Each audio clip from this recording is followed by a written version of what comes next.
प्रिय मित्रांनो, आज शुक्रवार आणि 11 जुलै आणि आजच्या दिवशी पहिल्या वाचनामध्ये आपण पाहतो की योसेफ हा फारो राजाच्या काळामध्ये ज्या वेळेला आपल्या वडिलांना आणि त्याच्या कुटुंबियांना आपल्याकडे बोलावतो आणि ते येतात आणि त्यावेळेला याकोब देखील आपल्या मुलाबाळांना, नातवंडांना, बायकोला सगळ्यांना घेऊन जणू काही मोठ्या मिरवणुकीमध्ये ते आपला पुत्र योसेफ याला भेटण्यासाठी जातात.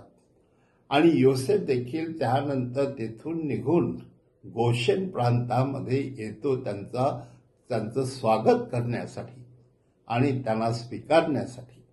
आणि त्यावेळेला त्याला देखील खूप आनंद होतो. नंतर पिता आणि पुत्र एकमेकांना मिठी मारतात आणि त्या ठिकाणी योसेफ रडतो, कारण त्याला त्याच्या वडिलांचं परत मिलन झालेलं आहे. त्याबद्दल केवढा आनंद झालेला आहे. हो माझ्या प्रिय मित्रांनो, ह्या ठिकाणी आपल्या लक्षात येईलच की योसेफचा आपल्या कुटुंबावर किती प्रेम होतं आणि आपल्या भावंडावर देखील तो सगळ्यांना मिठी मारून आपल्या आईला देखील खूप व्यंगेत घेतो, तिचे स्वागत करतो आणि त्या ठिकाणी राहण्यासाठी त्याला उत्कृष्ट अशी जागा तयार करून देतो. हो माझ्या प्रिय बंधू भगिनींनो, त्यावेळेलाच याकोब म्हणतो योसेफला की आता मी माझ्या मुलाचं तोंड पाहिलेलं आहे, आता मला मरण येऊ दे. अशा प्रकारे तो देवाला विनंती करतो. म्हणजे त्याच्या मनातील इच्छा परमेश्वराने पूर्ण केल्याबद्दल तो देवाचे आभार मानतो.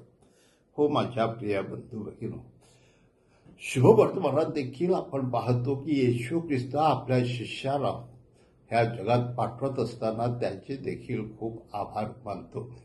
परंतु माझ्या प्रिय बंधूंनो, तो त्यांना चांगला उपदेश करतो की ज्याप्रमाणे लांडग्यांना मेंढरांना जसं लांडग्यामध्ये पाठवावं तसं मी तुम्हाला पाठवत आहे. म्हणजे आजूबाजूला बरेचसे लांडगे लोक आहेत आणि ते खराब आहेत, ते तुमचा छळ करतील, तुम्हाला मारतील, खाऊन टाकतील. पण तरीच देखील घाबरू नका. एका राज्यामध्ये, एका देशामध्ये जर तुमचं स्वागत झालं नाही तर दुसऱ्या ठिकाणी जा. परंतु माझ्या प्रिय बंधू भगिनींनो, अशा ह्या परिस्थितीमध्ये कोणत्याही प्रकारचा संघर्ष न करता, भांडणतंटे न करता, जेव्हा त्यांना दुसऱ्या ठिकाणी हाकलून देण्यात आलं तेव्हा ते नीट या देशात प्रांतात गेले आणि त्या ठिकाणी त्यांनी शुभ वर्तमान लोकांना सांगितलं आणि प्रभू येशूचे चमत्कार करून ख्रिस्ताचं राज्य त्यांच्यामध्ये कसं आलेलं आहे हे त्यांना दाखवलं. हो माझ्या प्रिय बंधू भगिनींनो, खरोखर ही शिष्य म्हणजे कबुतरासारखे होते, कारण ती कुणाशी संघर्ष करीत नसत, कुणाशी भांडत नसत आणि न्यायासाठी जणू काही आपण संघर्ष करावा असंही त्यांना वाटलं नाही, कारण प्रभू येशूची शिकवण त्यांच्या डोक्यात होतीच.